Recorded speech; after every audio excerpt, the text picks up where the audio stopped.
Everyone, welcome to Adda 24/7। This is Aditi और हम पढ़ रहे हैं ग्रेड 9 बायोलॉजी का पहला चैप्टर जो है फंडामेंटल यूनिट ऑफ लाइफ। हम आज पढ़ने वाले हैं ऑस्मोसिस। हम ऑस्मोसिस से रिलेटेड कुछ इंपॉर्टेंट टर्म्स भी पढ़ेंगे और हम एक एक्टिविटी भी पढ़ने वाले जो आपकी एनसीईआरटी के अंदर गिवन है।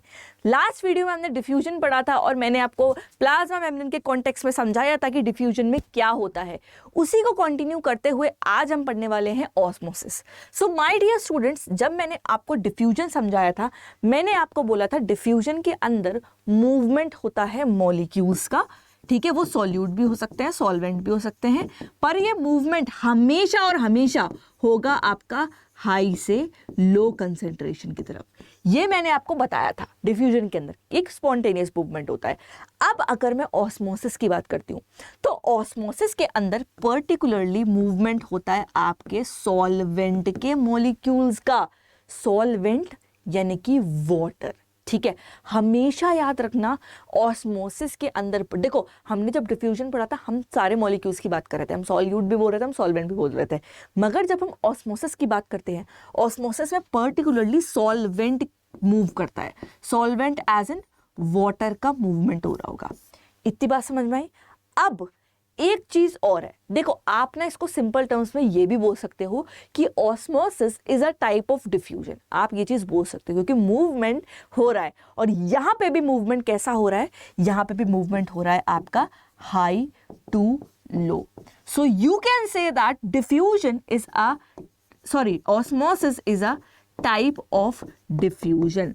तो देखो अपन को तो पता है भैया डिफ्यूजन के अंदर हाई टू लो मूवमेंट होता है, मॉलिक्यूल्स का होता है। ठीक है, मगर फर्क मैंने यहाँ पे क्या बताया, ऑस्मोसिस के अंदर मूव करता है सॉल्वेंट, और सॉल्वेंट जनरली वाटर। ठीक है, वाटर के कंटेक्स्ट में हम इसको पढ़ते हैं। हमेशा अगर वाटर की बात हो ना तो समझ जाना कि वाटर का मूवमेंट होता है यार, ऑस्मोसिस हो रहा होगा, पक्की बात है। ठीक है, सो मैं यहाँ पे बताना चाहती हूँ कि भैया ऑस्मोसिस के अंदर सॉल्वेंट मूव करता है, वाटर मूव करता है, and this movement occurs again from high to low concentration. So अगर हम डेफिनेशन पे जाएं तो yes, the passage of water molecules from high to low concentration. फर्क क्या है, अब हम फर्क देखते हैं। सबसे पहली बात तो ये है कि जब भी ऑस्मोसिस होता है वो होता है एक सेमी परमिएबल मेम्ब्रेन के थ्रू। ठीक है, semi permeable membrane as in हमने प्लाज्मा मेम्ब्रेन भी पढ़ी थी कि वो एक सेमी परमिएबल मेम्ब्रेन होती है। क्यों सेमी परमिएबल मेम्ब्रेन है, वर्ड से ही समझ में आ रहा है कि वो कुछ ही मॉलिक्यूल्स की एंट्री या एग्जिट मेम्ब्रेन के थ्रू अलाउ करती है। ठीक है, सो ऑस्मोसिस में भी मूवमेंट हो रहा है, सॉल्वेंट का मूवमेंट हो रहा है, हाई टू लो कंसंट्रेशन हो रहा है, मगर सेमी परमिएबल मेम्ब्रेन के थ्रू हो रहा है। इतनी बात आपको याद रखनी है। अब आप ये डायग्राम देखो। ठीक है, ये डायग्राम में क्या है, इस इमेज में क्या है, एक शुगर सॉल्यूशन लिया गया है। ठीक है, अगर आप लेफ्ट साइड देखोगे, ये देखो यहाँ पे जो रेड रेड से डिनोटेड है ये है आपके शुगर के मॉलिक्यूल्स। ठीक है, बाकी यहाँ पे क्या है भैया, वाटर है आपका। ठीक है, अब आप लेफ्ट साइड देखो और राइट वाली इमेज को कंपेयर करो। राइट वाली इमेज में आपको दिखेगा यार कि राइट साइड में पानी का लेवल बढ़ गया है। देखो यहाँ पे कम है, यहाँ पे इधर लेवल है और यहाँ पे इधर लेवल है। अब ये क्यों बढ़ा है, देखो। और एक चीज और देखो, यहाँ पे सबसे इंपॉर्टेंट बात, यहाँ पे एक सेमी परमिएबल मेम्ब्रेन रखी है। मतलब सेमी परमिएबल मेम्ब्रेन है तो अलाउ करेगी कुछ पार्टिकल्स का, कुछ मॉलिक्यूल्स का मूवमेंट। सॉल्यूट या सॉल्वेंट हम जिसके भी रिस्पेक्ट में बात कर रहे हैं। ठीक है, यहाँ हम सॉल्वेंट के रिस्पेक्ट में बात कर रहे हैं। सो मूवमेंट अलाउ करेगी। ठीक है, कुछ चीजों का करेगी। ठीक है, तो यहाँ पे अगर आप राइट से कंपेयर करोगे, वाटर का लेवल बढ़ गया है। क्यों बढ़ गया भैया, इसलिए बढ़ गया क्योंकि पानी मूव करा है। ठीक है, पानी ने मूव करा है लेफ्ट से राइट की तरफ। क्योंकि अगर आप देखो यहाँ पे पानी का मॉलिक्यूल ज्यादा है, देख रहे हो रेड रेड कम है और पानी ज्यादा है। राइट साइड में देखो शुगर मॉलिक्यूल्स कितने सारे हैं। अब लेफ्ट साइड अगर पानी ज्यादा है और राइट साइड पानी कम है तो पक्का पानी मूव करेगा हाई टू लो कंसंट्रेशन। क्योंकि यहाँ पे ऑस्मोसिस है, हम सॉल्वेंट की बात कर रहे हैं या हम वाटर की बात कर रहे हैं, तो वाटर पक्का मूव करने वाला है from high to low concentration. तो वो लेफ्ट से राइट की तरफ मूव करेगा और राइट साइड पानी का लेवल बढ़ जाएगा। बस इतनी सी बात है। तो ऑस्मोसिस के अंदर भी मूवमेंट हो रहा है, हाई टू लो कंसंट्रेशन हो रहा है। ठीक है, बट वहां पे कोई सेमी परमिएबल मेम्ब्रेन नहीं है। ऑस्मोसिस के अंदर भी मूवमेंट हो रहा है मगर सॉल्वेंट का हो रहा है, वाटर का हो रहा है, सेमी परमिएबल मेम्ब्रेन के थ्रू हो रहा है। ये डिफरेंस भी है इन दोनों के बीच में। अब इसी के कंटिन्यूएशन में मैं आपको समझाना चाहती हूं कुछ टर्म्स। ठीक है, अब वो जो टर्म्स हैं वो है 4। कौन कौन सी है? एक है सॉल्यूट, एक है सॉल्वेंट, एक है डाइल्यूट सॉल्यूशन, एक है कंसंट्रेटेड सॉल्यूशन। ठीक है, अब आप मेरी बात ध्यान से सुनना 2 मिनट के लिए। देखो, कोई भी सॉल्यूशन जो होता है वो बना होता है आपका सॉल्यूट प्लस सॉल्वेंट का। लेट्स से हमारे पास एक शुगर सॉल्यूशन है, तो उस शुगर सॉल्यूशन के अंदर पानी भी है और शुगर के मॉलिक्यूल्स भी हैं। ठीक है, तो जो ये शुगर सॉल्यूशन है ये किस चीज का बना है भैया? सॉल्यूट क्या है इसमें? सॉल्यूट है शुगर। सॉल्वेंट क्या है? सॉल्वेंट है वाटर। तो ये टर्म्स क्लियर हो गई। मतलब जो चीज डाल रहे हैं दैट इज योर सॉल्यूट, जिसमें डाल रहे हैं दैट इज योर सॉल्वेंट। अब एक और टर्म्स है वो है डाइल्यूट और कंसंट्रेटेड। ठीक है, बच्चों को बड़ा कंफ्यूजन होता है, मैम डाइल्यूट क्या है, कंसंट्रेटेड क्या है, कैसे मूवमेंट हो रहा है। ठीक है, उसके बाद मैं आपको ये जो ऑस्मोसिस से रिलेटेड टर्म्स है वो समझाऊंगी। अब अगर हम डाइल्यूट की बात करते हैं, डेफिनेशन को ध्यान से पढ़ो कि ये एक तरीके का सॉल्यूशन है जिसके अंदर small amount of solute is dissolved in large amount of solvent. मगर क्या इससे आप क्या समझते हो कि पक्का सॉल्वेंट जो है यहाँ पे वो ज्यादा है सॉल्यूट के कंपैरेटिवली। ठीक है, यही तो समझे। कंसंट्रेटेड की बात करते हैं तो क्या मतलब है भैया?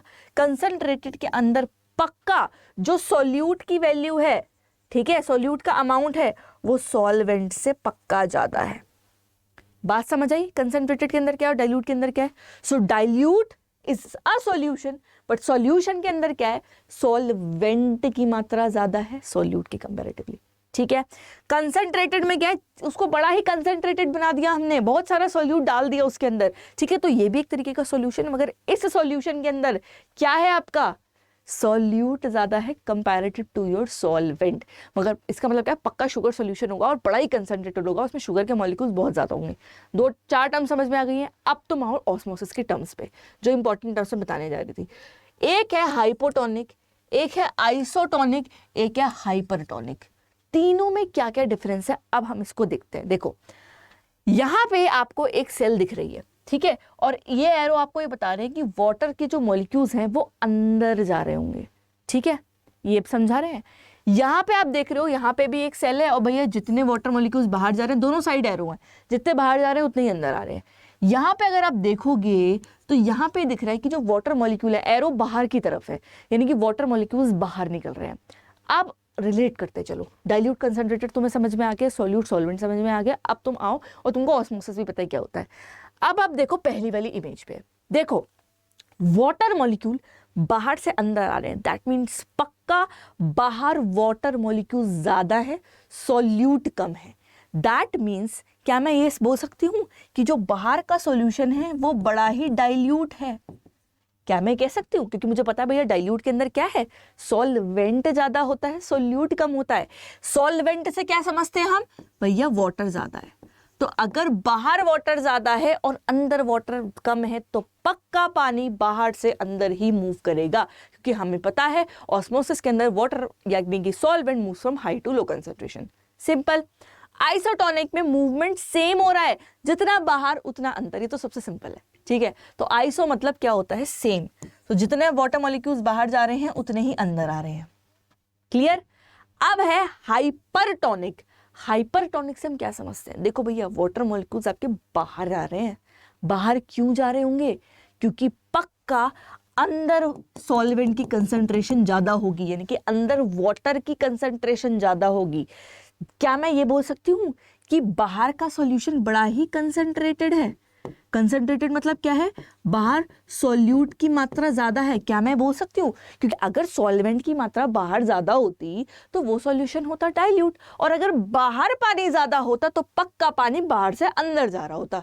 ठीक है, तो यहाँ पे भैया वाटर तो बाहर जा रहा है, दैट मीन्स जो बाहर का सॉल्यूशन है वो होगा कंसंट्रेटेड, मतलब सॉल्यूट की मात्रा ज्यादा होगी कंपैरेटिव टू सॉल्वेंट। और पानी क्या है भैया? पानी बाहर की तरफ मूव कर रहा है, यानी कि अंदर से बाहर जा रहा है, तो पक्का अंदर आपकी H2O की अमाउंट ज्यादा होगा, सॉल्वेंट का कंसंट्रेशन ज्यादा होगा, इसीलिए तो पानी बाहर मूव कर रहा है। सिंपल बात समझ में आई? तो ये किस में होता है? ये होता है हाइपर में। हाइपर मतलब सेल के अंदर पानी ज्यादा, हाइपो मतलब सेल के अंदर पानी कम। ठीक है, कितनी सारी टर्म्स क्लियर कर दी मैंने।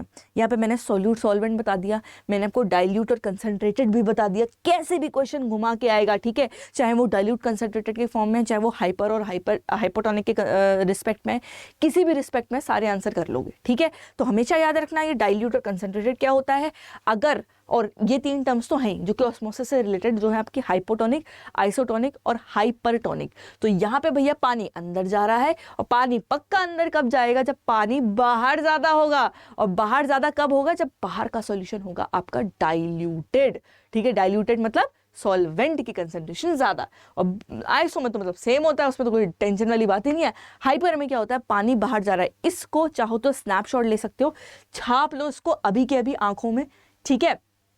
तो यहाँ पे क्या है भैया, जो लेफ्ट साइड में मैंने आपको बॉक्सेस लगा रखे हैं ना, वो मैंने सेल के, जो देखो यहाँ पे बॉक्स में ये बोल रहा है कि भैया सॉल्वेंट ज़्यादा है, सॉल्यूट कम है, ठीक है। तो यहाँ हम बाहर की बात कर रहे हैं, ठीक है। अंदर हम ये देख रहे हैं सॉल्यूट कम है, सॉल्वेंट ज़्यादा है, ठीक है। तो सॉल्यूट कम किधर है, सॉल्यूट कम पक्का सेल के अंदर है, और सॉल्वेंट कहाँ ज़्यादा है, बाहर ज़्यादा है। अगर आपको इससे समझ में नहीं आ रहा कोई बात नहीं, यू कैन लीव इट, जो मैंने पढ़ाया है दैट इज ऑल्सो फाइन, ठीक है। बस मैंने आपको यहाँ पे बता दिया था कि जो ये टर्म्स लिखी हुई है ना, जो मैंने बाहर बॉक्स में लिखा हुआ है, जिनको समझना है वो समझ भी सकते हैं, ऐसी बात नहीं है। तो जो ये बाहर मैंने टर्म्स लिख रखी है, यहाँ पे सॉल्वेंट बाहर ज़्यादा है, ठीक है। यानी कि ये जो टर्म लिखी हुई है मैंने, ये आपके बाहर के रिस्पेक्ट में लिखी हुई है।